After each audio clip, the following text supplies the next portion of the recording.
The one guy I want to talk about, though, because if this Anthony Robinson stuff starts to go south and Kursawa takes his spot, what do you think about Sammy Vines? He is playing for Royal Antwerp in the Jupiler Pro League in Belgium, and he's played all their Conference League stuff. They ended up losing to Istanbul Başakşehir in the qualifying to not make it into the group stages, unfortunately, but he's played all 4 of those games, and he's played all 6 of the games for Royal Antwerp. They're on top of the table. They have the best defense in the league. He's chipped in with 1 goal and 1 assist at this point. Yeah, he scored. Last game he scored. The kid's flying. 23-year-old left back. At this point, I think I would rate him over George Bello, who's playing for Arminia Bielefeld. But do you think this is maybe an opportunity for Sammy Vines to sneak on? This would be a wow, Sammy Vines coming out of nowhere, but he seems to be playing well at the right time, and that's all you can do. But we were cool with Matt Miazga at Anderlecht. We're cool with Mark McKenzie at Genk. So why not judge Sammy Vines the same way, knowing that these next few months could be crucial? And I'd bring him into camp. Would you bring him into camp? Yeah, absolutely. If he's playing well and he's got international quality, and it would be really crap to have the double standard of like some of these guys. We consider the Belgian league good enough, and now you've got a player like this that's actually contributing both offensively and to the best defense in the league. And you're not going to call him in. I think that would be wrong. So I say, yeah, bring him in. Let's see what he can do. And again, we don't have a proper backup for Anthony. We don't. Yeah, and again with 26, you might go with 2 players in every position. Who knows? But the thing I interviewed Greg, that's what he said. You know, you basically have 2 players in every spot, and then take it from there. And the hard part is that how old is Sam Vines? He's 23. 23.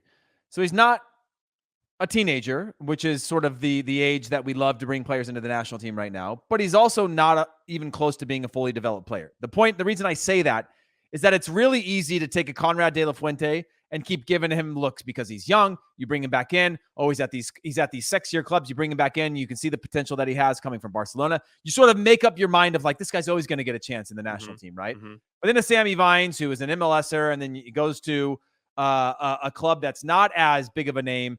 You don't get to see him as often because it's not as readily available, or you're not out looking for it in the way that I could turn on a Premier League game and wait to see if any of our players jump on the field, right, or not. Whereas he's not, so I don't get to see him as much. But in the environment that he's in, he might be making leaps and bounds as a player. And I know Greg Berhalter and his staff are watching those games and monitoring because you want to see those.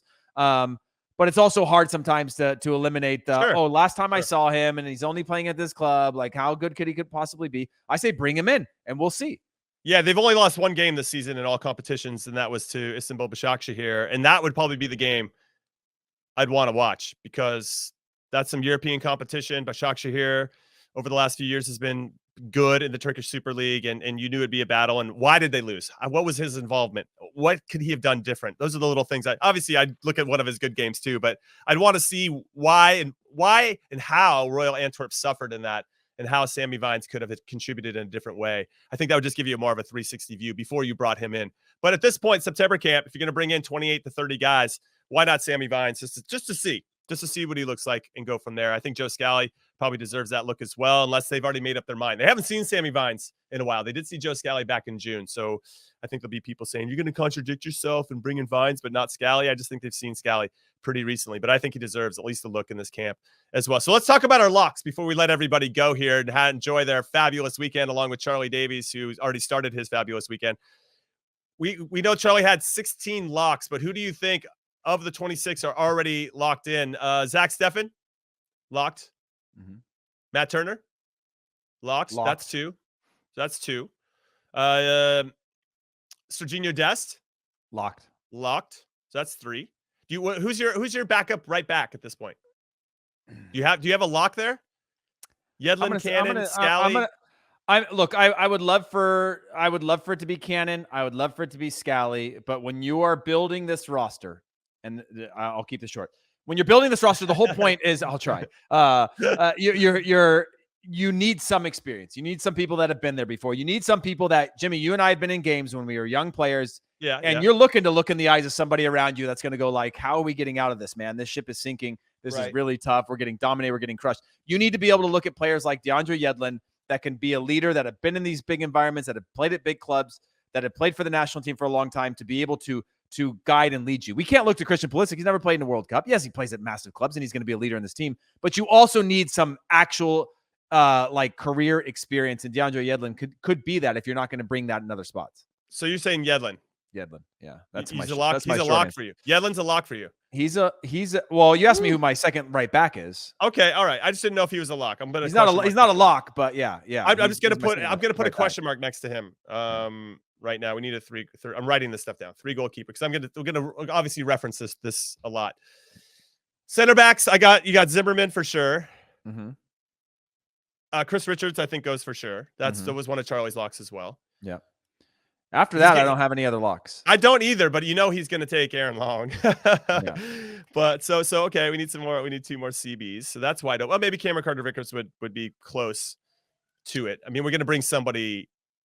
That's an interesting one. Okay, left back Anthony for sure, and that's it. Okay, now Tyler Adams.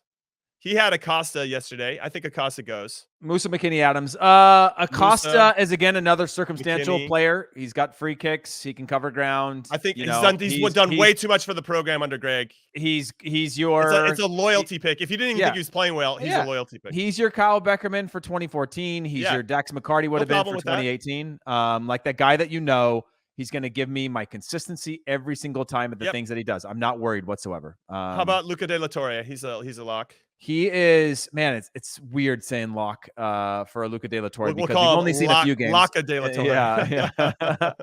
Yeah. He's a lock just because again there hasn't been an emergence of. I know we saw some competition in this spot with other players in the past, but he's shown that he's a national team quality player and he's a lock. Okay.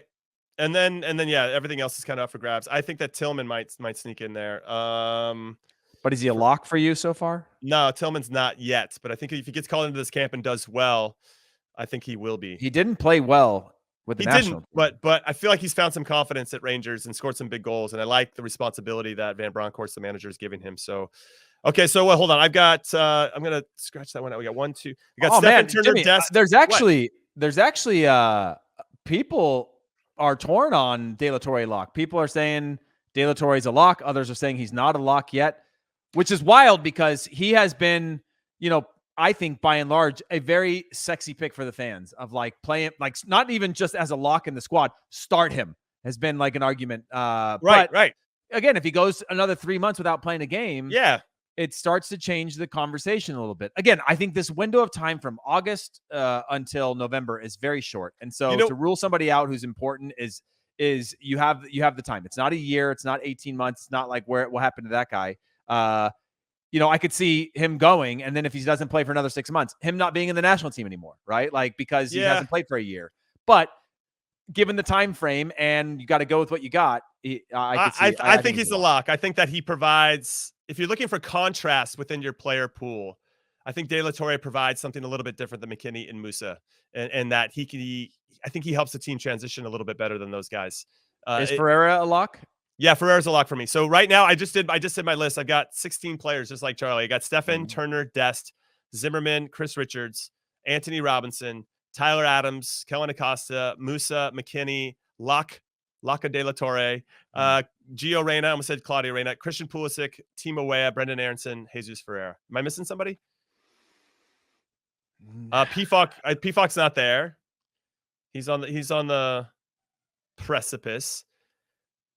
Sargent's not there yet. You got to bring him in and see where he's at. Yeah. We don't know our third goalkeeper. So Timo Weah, who's been injured. Hurt, by the way. We didn't actually bring him up. They're playing against Montpellier this weekend. Lille. He's supposed to potentially go to Valencia. He's a lock to go on the team, but he hasn't played at all this season for Lille.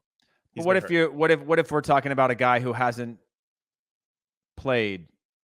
I think Timo Weah is another one that falls into the Pulisic Reyna camp. But even after a long injury, yeah. Okay. It's like when I was in 2006 World Camp, my flex of the day. What did it take me? 57 minutes.